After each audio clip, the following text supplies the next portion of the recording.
Utecpampa, Utecpampita, tus perdices son de ojos amorosos, tus calandrias engañadoras cantan al robar, tus torcasas me enamoran, Utecpampa, Utecpampita. La corneta de Pantaleoncha y nuestro canto reunieron a la gente de San Juan. Todos los indios del pueblo nos rodearon. Algunos empezaron a repetir el huayno en voz baja. Muchas mujeres levantaron la voz y formaron un coro. Al poco rato, la plaza de San Juan estuvo de fiesta.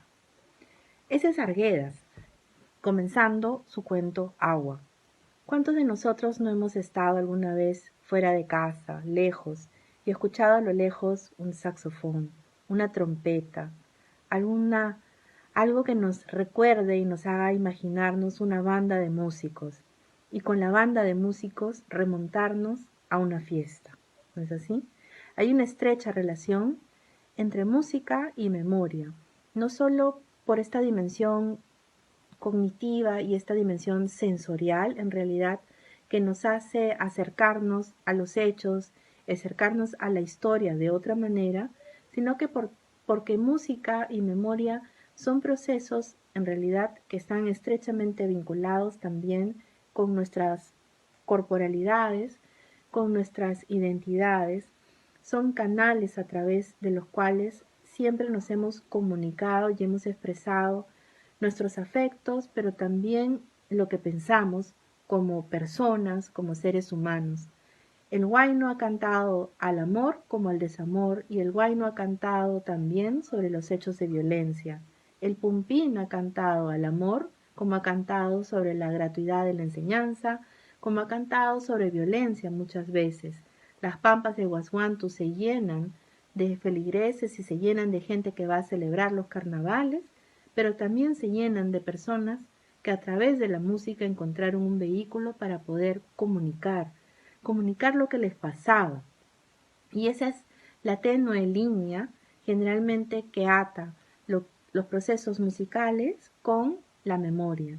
La memoria como un campo donde no solamente estamos hablando de procesos cognitivos, sino la memoria también como un proceso en sí mismo que nos remonta a ubicarnos y pensar desde el pasado, sobre todo desde el pasado reciente. La memoria nos recuerda lo frágil y lo tenue que es el presente, como viendo hace pocos días en Nostalgia de la Luz de Patricio Guzmán. Guzmán hacía y trabajaba esta analogía de que la luz siempre llega unos minutos después y que en realidad nosotros vivimos en un tiempo presente que es bastante delgado, ¿no? Es como un momento o un instante y que en realidad tenemos nostalgia constante por el pasado porque nos referimos, lo que estamos diciendo ahorita ya implica que es algo que ha sucedido. Lo tenemos tan cercano a nosotros mismos, que muchas veces lo buscamos encapsular. Entonces, no es ningún contrasentido pensar en esos términos. Y en realidad acá hay varias dimensiones que podríamos mencionar.